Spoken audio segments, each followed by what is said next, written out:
اوعدكم ان الكبسه دي هتقلب ريحه البيت. انا كنت جنب بنت عمي بتقول لي انا هروح اصلي بدل ما انا هتغدى بالاسدال كده. فهي هتقلب ريحه الشقه، فعلا حلوه جدا. انا بحب اعمل التوابل بتاعتها حصى، ان انا اطحنها. انا بحب اصلا ريحه التوابل، فلو انتوا ملكوش في الفرهده دي خلاص مش مشكله، استخدموا بهارات الكبسه اللي هي من بره.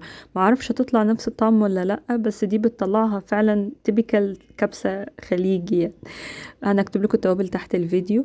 انا هنا حطيت توابل حصى، ورق لورا، قرنفل، ليمون، هيل، ينسون، نجمي، لحد ما ريحتهم طلعت في شويه زيت. بعد كده احط بصل وثوم مفرومين يتبالوا شويه. بعد كده هننزل بجنزبيل، وبعد كده هننزل بحوالي معلقه من بهارات الكبسه اللي احنا عملناها، ومعلقتين صلصه نقلب. بعد كده ننزل بالفراخ على وشها تاخد لون. وبعد كده هنحط عصير طماطم او طماطم مبشوره تغطي الفراخ. وبعد كده هنحط ميه بارده عشان الفراخ تنزل الطعوم اللي فيها.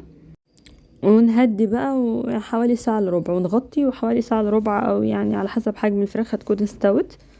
بعد كده هنطلع الفراخ دي، وهناخد من الصلصة دي او من الصوص دي حوالي معلقتين 3 كده في طبق، عشان بعد كده بقى هنكفر بيها الفراخ. وهننقل بقى الرز في الصلصة دي. هنحط الرز مغسول، رز بسمتي مغسول، هنحط عليه الصلصة يغطي الرز، ما يبقاش زايد قوي. لو زايد قوي شيلوا منه شوية. وهنزود ملح لان احنا ما كناش حاطين ملح. وبعد كده الرز يغلي، نقفل على نغطي عليه زي اي رز بالظبط 10 دقايق ربع ساعة هيكون استوى على نار هادية. المعلقتين 3 صوص اللي احنا خدناهم على جنب هنحط عليهم صلصة وزبدة وملح، لان احنا اصلا ما كناش برضو حطينا ملح. المهم قبل ما تحطوا الفراخ في الاول خالص فتحوها كده علشان التوابل تخش جواها، وندخلها بقى تحت الشواية تاخد لون.